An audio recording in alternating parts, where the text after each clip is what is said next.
할렐루야. 한 주간 편안하셨어요?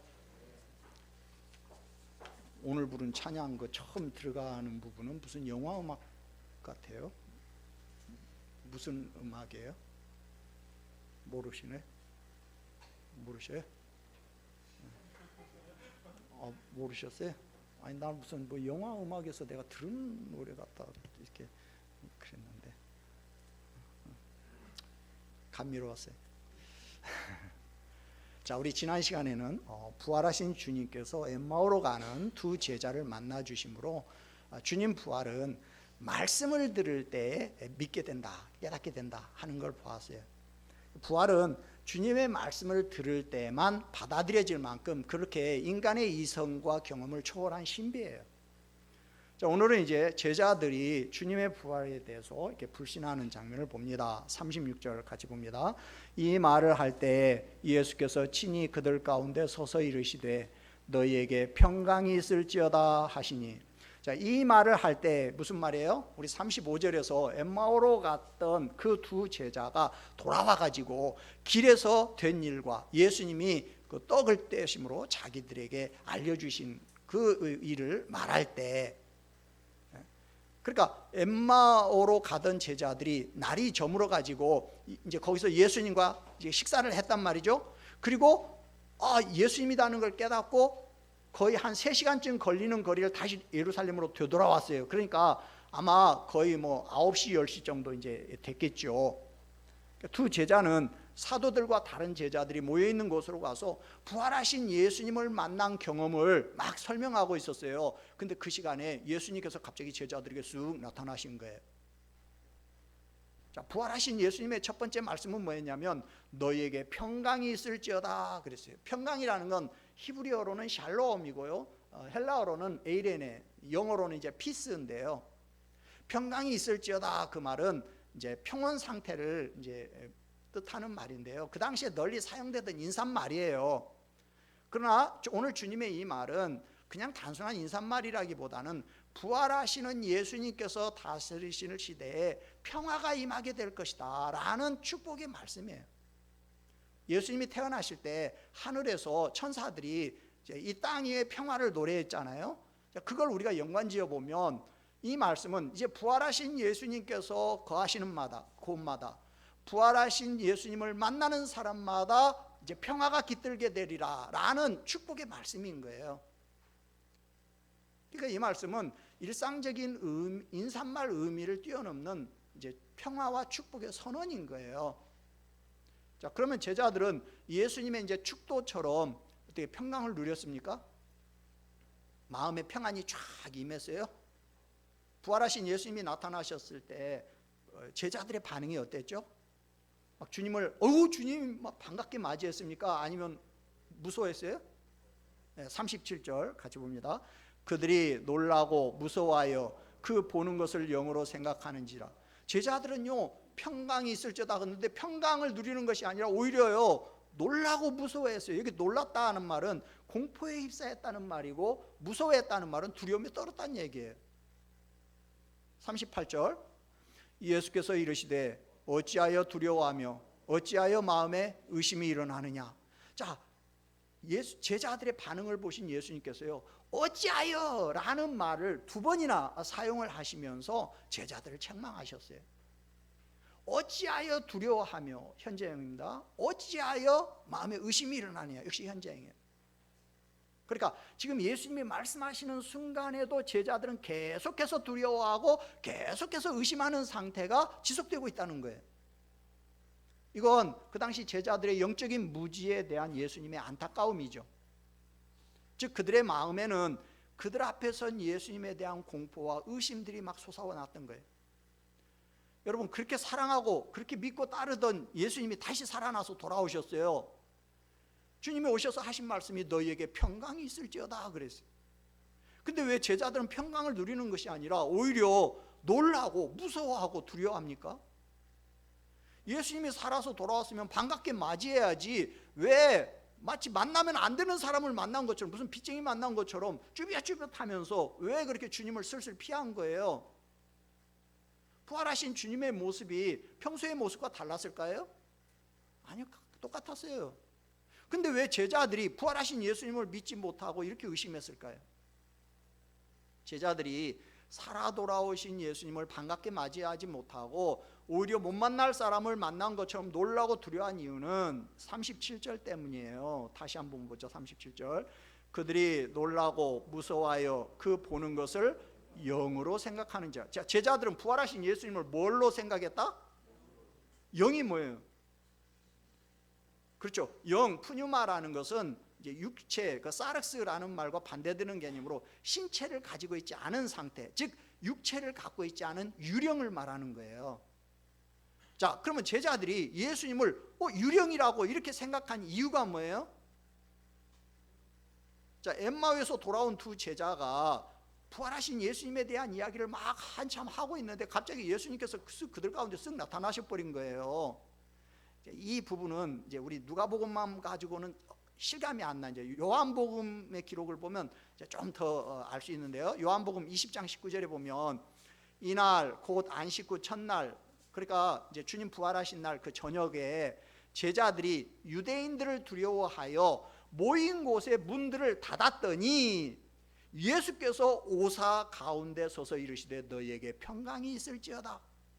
무슨 말이에요? 유대인들이 무서워가지고 제자들이 방문들을 다 꽉꽉 걸어 잠궈놨단 말이죠.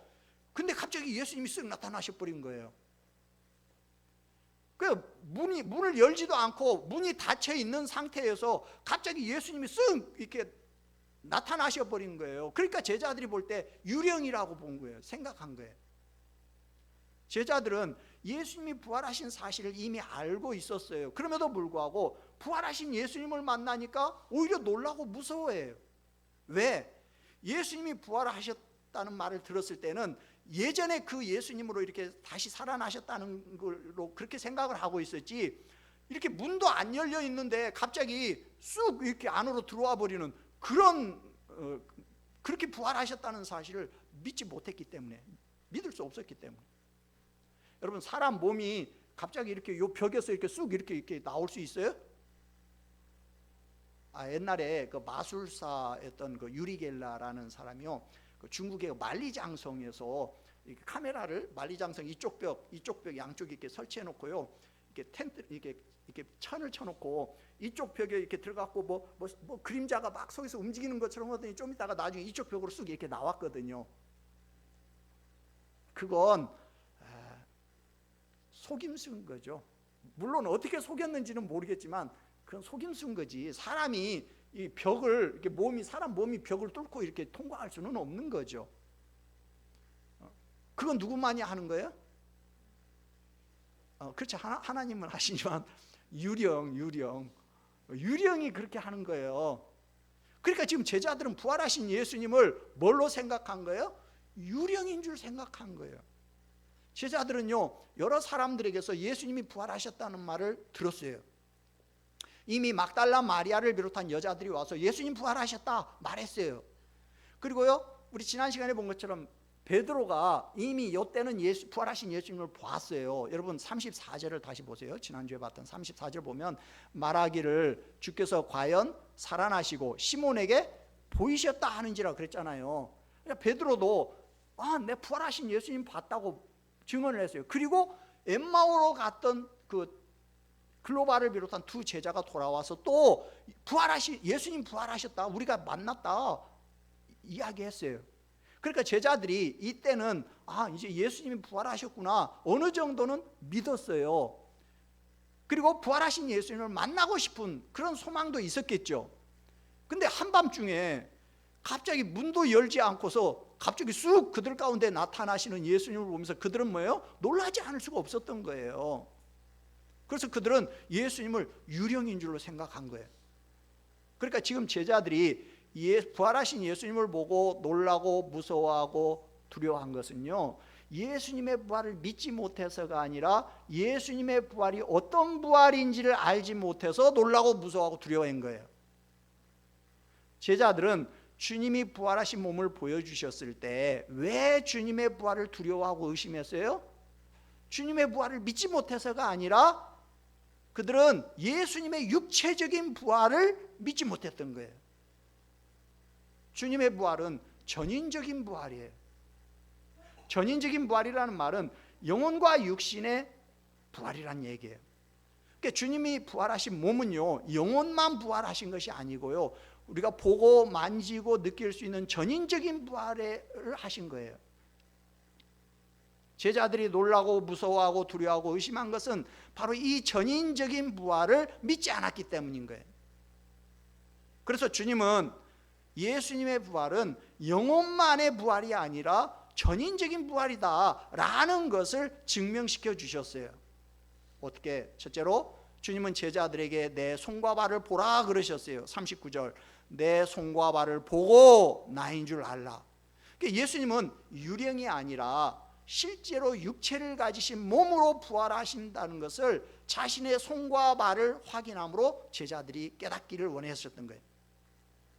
그래서 내 손과 발을 보고라도 나인 줄 믿으라는 거예요. 주님은 왜 제자들에게 내 손과 내 발을 보라고 하셨을까? 주님의 손과 발에는 무엇이 있어요? 그렇죠. 주님의 손과 발에는 십자가에 못 박힌 자국이 있단 말이죠. 저 같으면 내 엄지손가락을 봐라 뭐 이랬겠죠.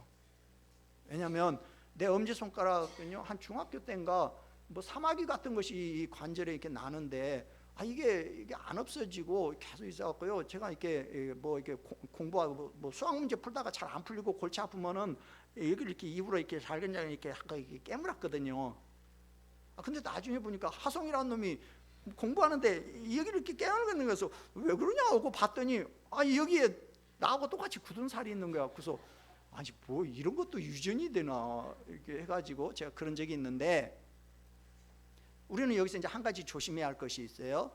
그러면 우리가 부활할 때 몸은 그 사람이 죽을 때 당시의 몸으로 부활하는 것이냐?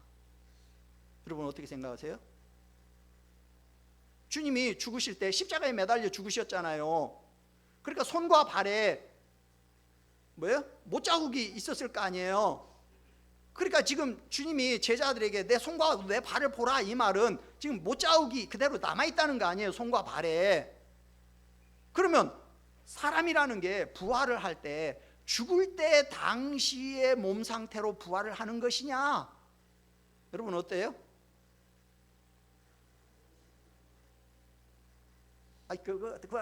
복잡하게 다수결로 하죠. 자, 죽을 때 당시의 몸으로 부활한다. 아니다. 죽을 때 당시 몸이 아니고 다른 몸으로 부활한다.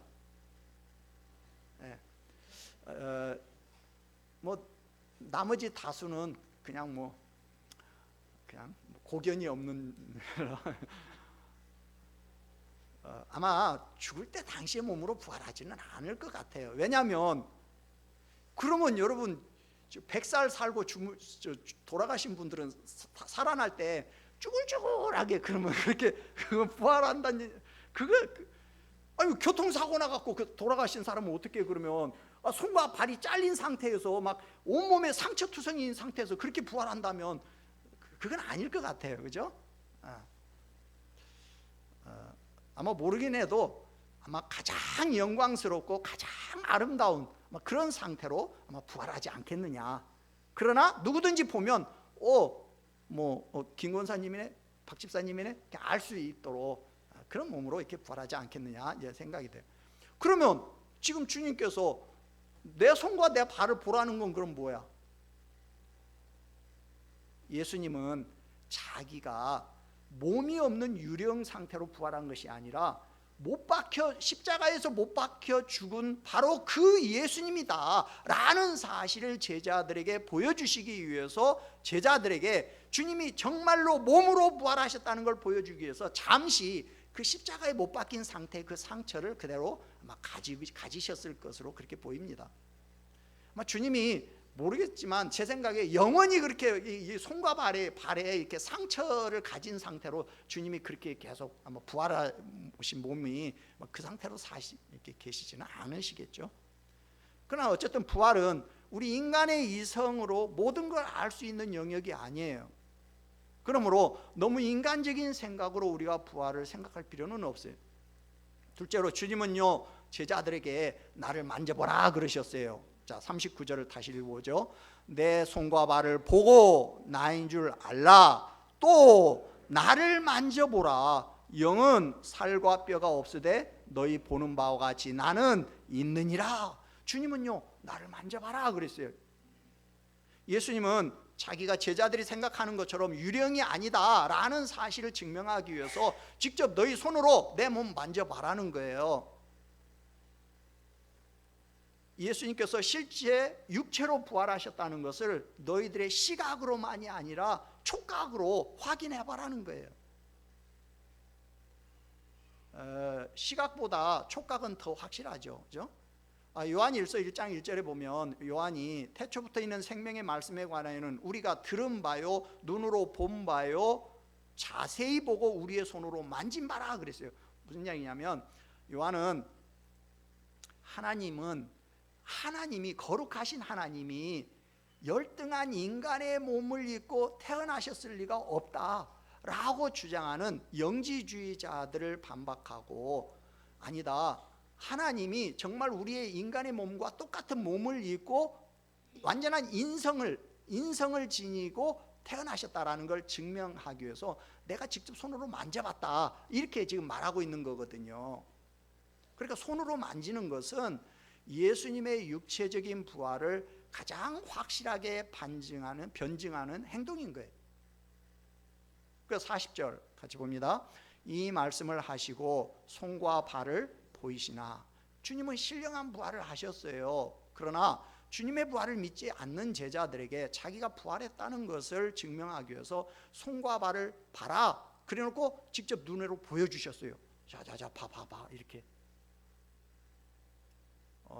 성경이 더 이상 말을 하고 있지 않기 때문에 제자들이 보기만 했는지 아니면 정말로 가갖고 이렇게 한번 만져봤는지는 알 수는 없어요. 요한복음에 보면 도마가 이제 요한계시록 강해 끝나면 이제 요한복음 강해 이제 다시 할 거예요. 도마가 나는 그 주님의 그 여기에 내 손가락을 집어넣어보고 주님의 그 창 옆구리에 내 손을 집어넣어보기 전에는 나는 주님 부활했다는 거 믿지 못하겠다고 그랬거든요. 근데 8일 후에 정말 부활하신 예수님이요 도마 앞에 딱 나타나셨어요. 그래가지고 뭐라고 했냐면, 야 도마야 정말 와갖고 네 손을 내 손가락에 집어넣어보고 네 손을 내 옆구리에 넣어봐라. 그리고 믿지 못한 자가 되지 말고 믿는 자가 되라고 그랬어요. 그때도 요한복음에 보면 도마가 주님의 그 부활하신 몸을 만져봤다는 말은 안 나와. 단지 주님이 그 뒤에 뭐라고 하셨냐면, 너는 나를 본고로 믿느냐? 보지 못하고 믿는 자들은 복되도다라는 말씀을 하신 걸 볼 때 도마가 감히 그 주님의 그 이렇게 못자국 난 손이나 이런 건 보았지만 만져보지는 않은 것 같아. 그냥 보고도 믿은 거죠. 이제 만져보지는 않고. 그러나 제자들이 예수님의 부활하신 몸을 직접 만져봤는지 만져보았는지 않았는지는 이건 중요하지 않아요. 만약에 제자들이 만져보지 않았다면 왜 만져보지 않았을까요? 굳이 만져보지 않아도 그냥 보는 것만으로도 주님 부활하셨다는 게 충분하니까 만져보지 않았겠죠. 근데 이제 요한복음에 보면 막달라 마리아는 아마 주님 몸을 만져본 것 같아. 왜냐하면 주님이 그러셨거든요. 예수께서 이르시되 나를 붙들지 말라 그러셨거든요. 그러나 어쨌든 제자들이 부활하신 주님의 몸을 직접 만져보지 않았다 하더라도 예수님이 육체적으로 부활했다는 것을 의심할 근거는 전혀 없어요. 세 번째로 주님은 직접 생선을 잡수셨어요. 41절 같이 읽습니다. 그들이 너무 기쁨으로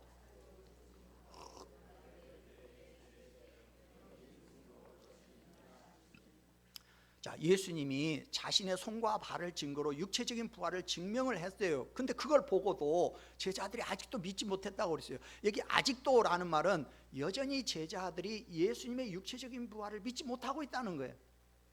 근데 누가는요, 그들이 너무 기뻐서 아직도 믿지 못했다고 말을 하고 있어요. 무슨 말이 이래? 좀 그쵸? 말이 좀 뭐 말이야 막걸리야.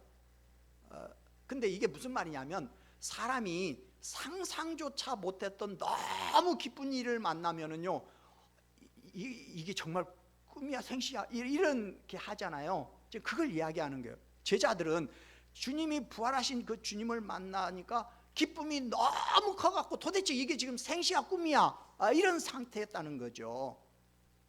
그때 주님께서 뭐라고 하시냐면 여기 무슨 먹을 것이 있느냐 그러셨어요. 예수님은 육체적인 부활을 결정적으로 확인시켜 주시기 위해서 제자들한테 먹을 걸 가져오라고 했어요. 왜? 영은 음식을 먹을 수 없기 때문에. 여러분, 부모님 제사 때 거하게 이렇게 상다리가 부러지게 이렇게 상을 차려놓죠. 왜 그래요? 부모님이 와서 잡수신다고 생각을 하니까.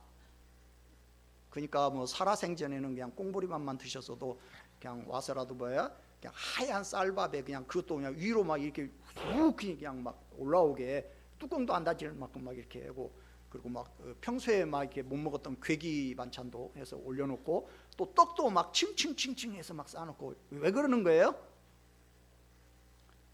부모님이 와서 잡수신다고 생각을 하니까 뭐 무리해서라도 그렇게 차리는 거 아니에요?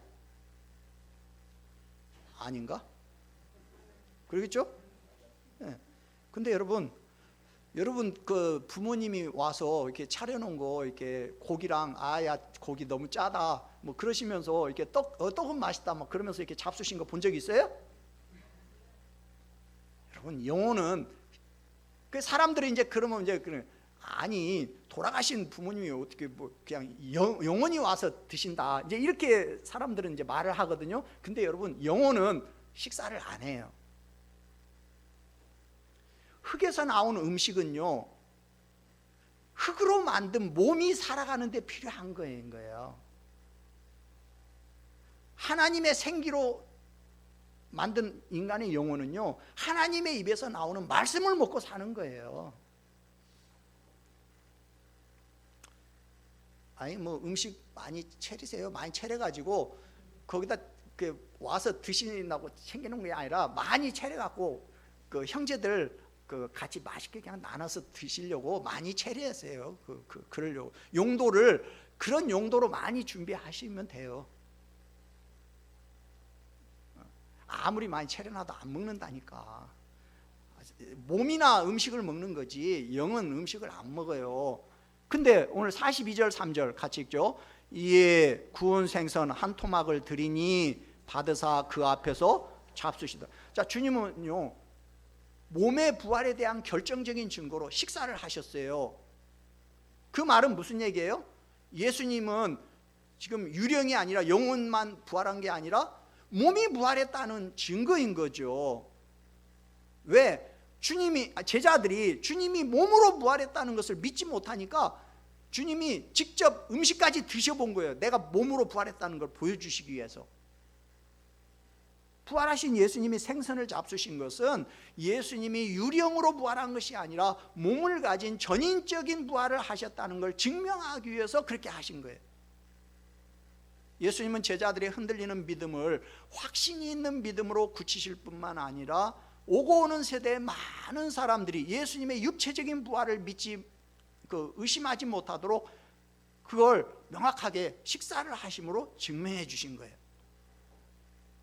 사실 엠마오로 가던 제자도 그 예수님과 함께 떡을 떼면서 식사했다고 그랬잖아요. 그리고 또 요한복음에 보면 갈릴리 바닷가에서 제자들에게 예수님이 구운 떡과 생선을 이렇게 주시거든요. 자, 이런 상황들로 볼 때 예수님은 유령이나 아니면 환상이 아니고 정말 몸을 가진 주님이 부활을 하셨다는 걸 보여주셨어요. 자, 여기서 우리 또 한 가지 이제 조심할 거. 그러면 이제 우리가 나중에 이제 부활한 이후에도 천국에서 우리는 계속 그러면 음식을 먹어야 사냐? 그럼 천국에도 그러면 안 먹으면 배고프냐? 어떻게 생각하세요? 천국에 사는 부활체는 이제 이 세상에서 지금 살고 있는 우리의 몸과는 완전히 질적으로 다른 몸입니다. 아까도 말했지만 그냥 시공간의 제약을 받지 않고 벽도 그냥 쑥 통과해서 올 수 있는 몸은 몸이에요. 분명히 주님은 유령이 아니고 몸을 가지고 부활하셨다고 그랬어요. 근데 그냥 벽을 통해서도 쑥 들어와 버리는 그런 몸. 무슨 얘기냐면 지금 우리의 이 몸, 이 원자 분자 구조를 가지고 있는 이 몸과는 질적으로 다른 부활체다는 거죠. 단지 요한계시록 보면 이런 표현은 나와요. 이제 생명수 강이 흐르는데 그 생명수 강 좌우에요 생명나무가 이렇게 쫙 있는데, 근데 12가지 과실을 이렇게 맺는데, 여러분 사과나무는 사과만 맺습니다. 사과나무가 포도 안 맺어요, 그죠? 근데요 거기는 생명나무는요 12가지 과실을 달마다 맺는데, 달마다. 그럼 뭐 천국에서 우리가 그거 따먹으면서 산다는 얘기냐? 자, 그 내용은 이제 요한계시록 강의할 때 보도록 하고, 자, 분명한 것은 부활하신 주님은 이 세상에 육신이 필요라는 떡이나 생선을 잡수셔야 할 필요는 없다는 거예요. 그럼에도 불구하고 제자들에게 주님이 정말로 몸으로 부활하셨다는 것을 가르쳐 주시기 위해서 생선을 드신 거예요.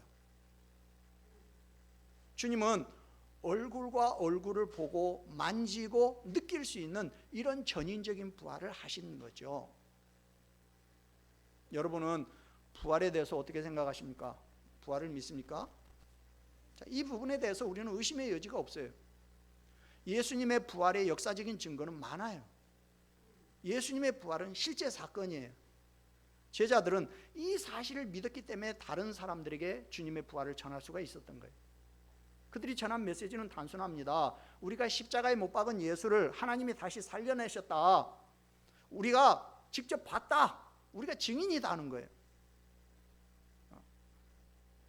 그래서 이제 우리는 부활한다는 거예요. 우리도. 그러니까 핍박을 받든 위협을 받든 가난하든 부자든 우리는 이제 아무 거리낌이 없다는 거예요. 그러면서 그들은 뭐예요? 담대하게 나가서 주님의 부활을 전했던 거죠. 얼마나 확실합니까? 근데 예수님의 부활과 우리의 부활은 좀 차이점이 있어요. 지금 여러분 우리의 육체는 완성인 겁니까? 지금 미완성입니까? 우리의 몸은 아직 미완성이에요. 그래서 우리는 늘 부족을 느껴요. 늘 모자랄 수밖에 없어요.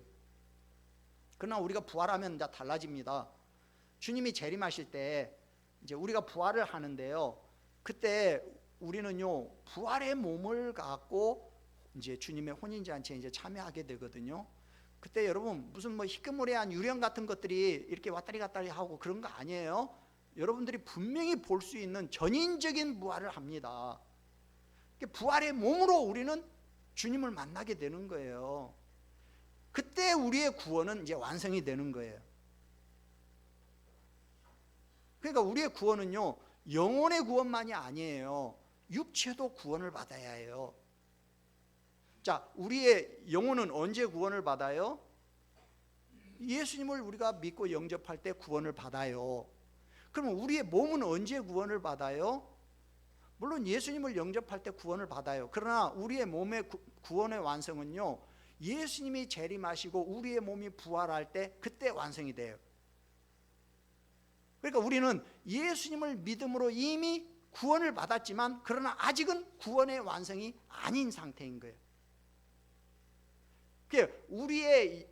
우리가 예수 믿어서 완전한 구원을 이루는 때는 언제예요? 예수님 재림하셔갖고 우리의 몸이 부활함으로 그때 비로소 우리의 구원은 이제 완전해지는 거예요. 완성되는 거예요. 자, 그러면 지금 우리는 구원은 받았지만 아직 완전한 구원은 받지 못한 지금 그런 상태를 우리가 지금 살고 있는데 우리가 어떻게 살아야 합니까?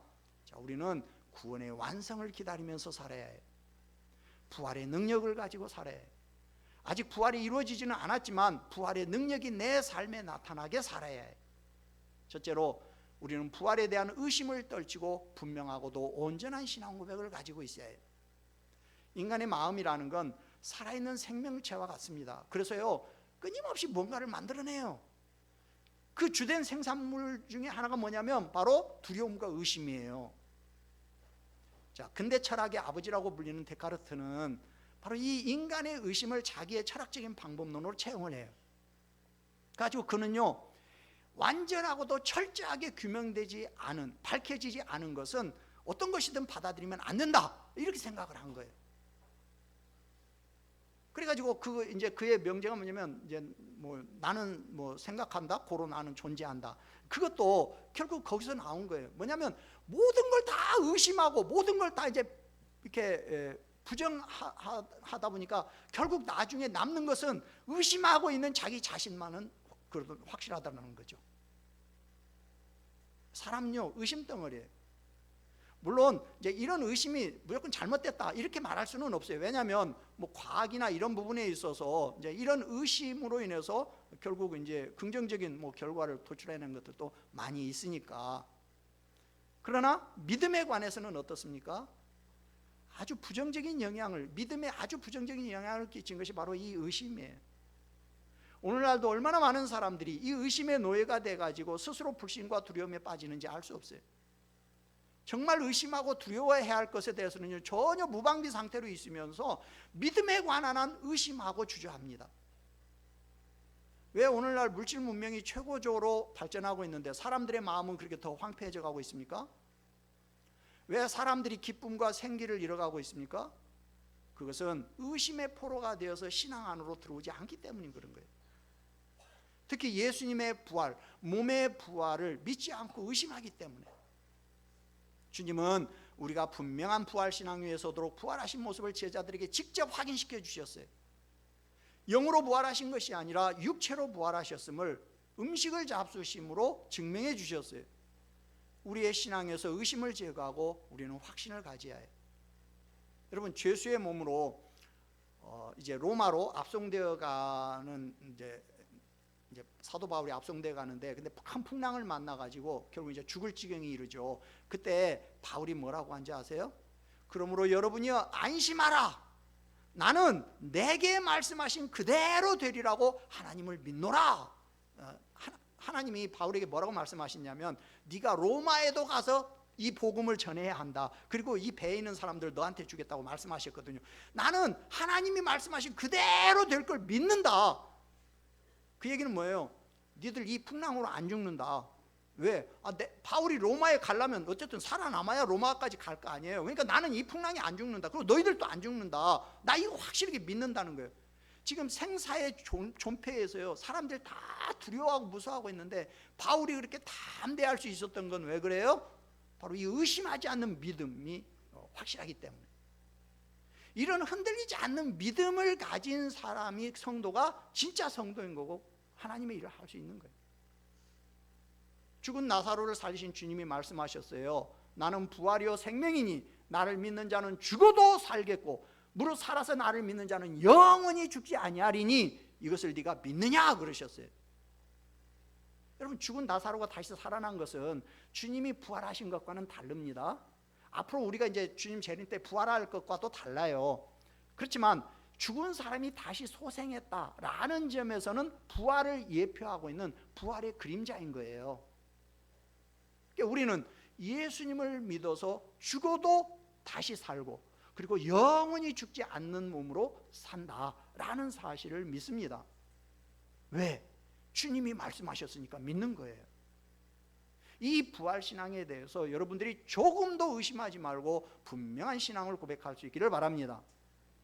둘째로, 부활의 기쁨이 내 안에 충만해야 해요.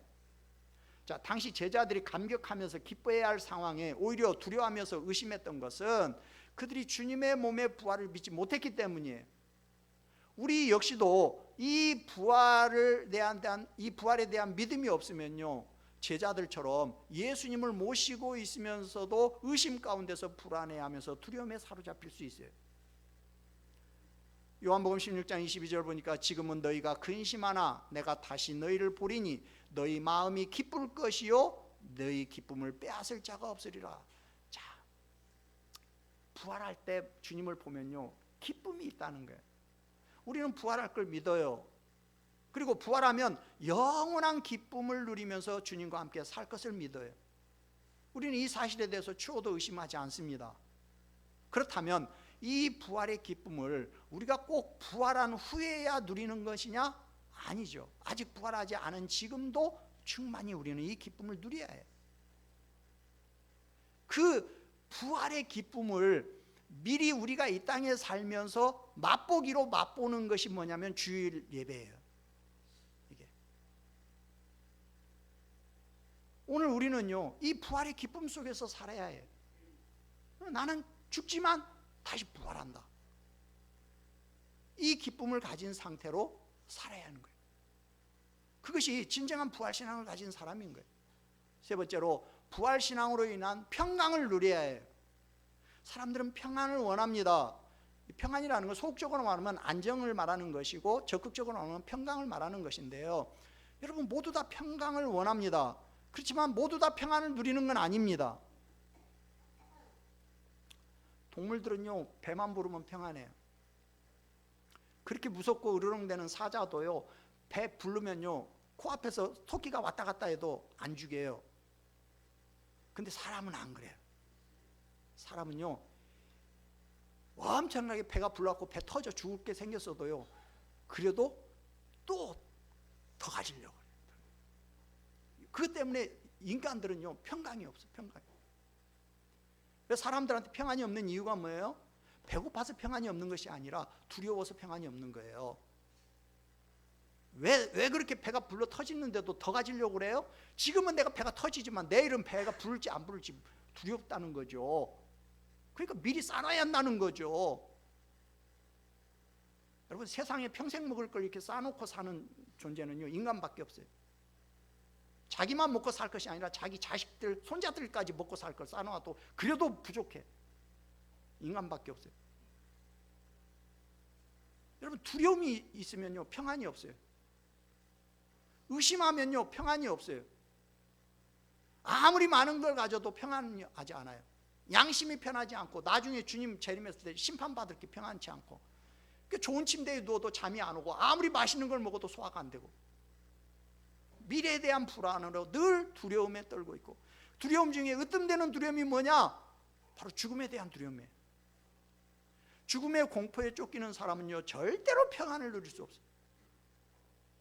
죽음의 문제에 대해서 근본적으로 해결을 얻기 전에는요 아무도 평안할 수 없어요. 주님이 물으십니다. 너희들 죽음 때문에 두렵냐? 나를 죽인 자들이 너희도 죽일까 봐서 두렵냐? 두려워하지 마라. 나는 부활이야. 여러분 우리는 평안할 수 있습니다. 평강을 누릴 수 있어요. 어떻게 해요? 죽음을 이기고 부활하신 주님만이 이 죽음을 극복할 수가 있는 거예요. 그러니까 부활하신 주님 안에서만 우리는 이 참된 평강을 누릴 수가 있는 거예요. 부활신앙을 가진 사람은 어떤 경우에도 마음의 평강을 누릴 수가 있어요. 왜? 죽지만 다시 살아나니까. 여러분 늘 말합니다. 잠잘 때 늘 불안해갖고 막 잠자는 사람 있어요? 없어요. 왜 불안하지 않아요? 내가 지금 자지만 내일 아침에는 다시 눈 뜰 거라는 걸 믿으니까 그냥 자는 거예요. 눈 감고 마음 놓고 그러는 거지. 내가 지금 눈 감고 잠들면 오늘 저녁에 나 죽어버릴지 몰라. 그러면 여러분 눈 감고 잘 수 있어요? 못 자. 근데 편안하게 자는 이유는 뭐야? 나는 틀림없이 내일 아침에 다시 눈 뜰 거라는 확신이 있으니까 그냥 편안하게 자는 거예요. 내가 죽지만 다시 산다라는 확신이 있으면요 죽음이 무섭지 않아요. 두렵지 않아요. 여러분이 이 평강을 누릴 수 있기를 주의 이름으로 축원합니다. 주님은 지금도 우리가 평강을 누리기를 원하고 계셔요. 너희에게 평강이 있을지어다. 너희에게 평강이 있을지어다.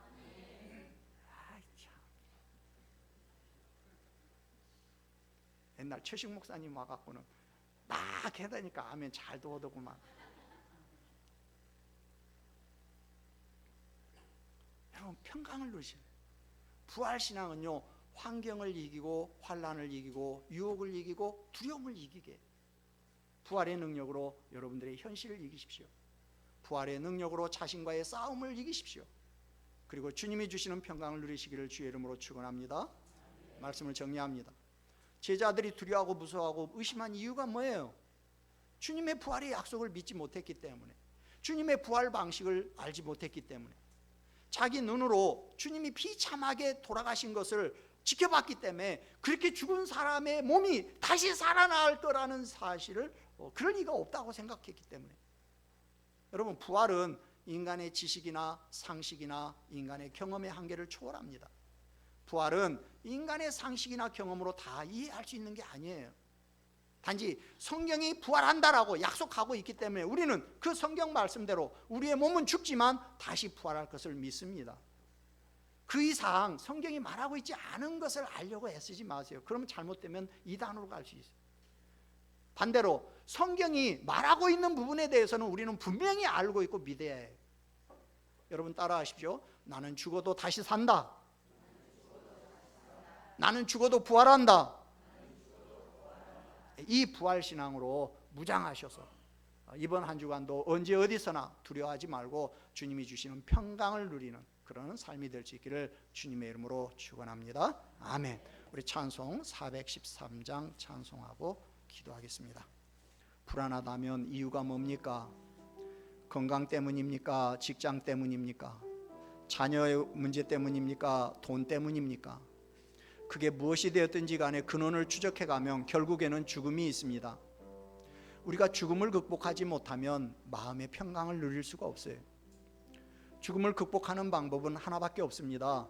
죽음을 이기고 부활하신 주님의 부활을 믿는 거예요. 주님의 부활이 예수 안에 있는 내 부활이라는 사실을 믿는 거예요.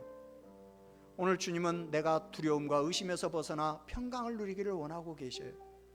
이 시간 내 믿음이 부활신앙으로 무장되기를 위해서 이 시간 우리 함께 통성으로 기도합니다. 할렐루야. 좋으신 아버지 하나님 은혜와 사랑을 감사합니다.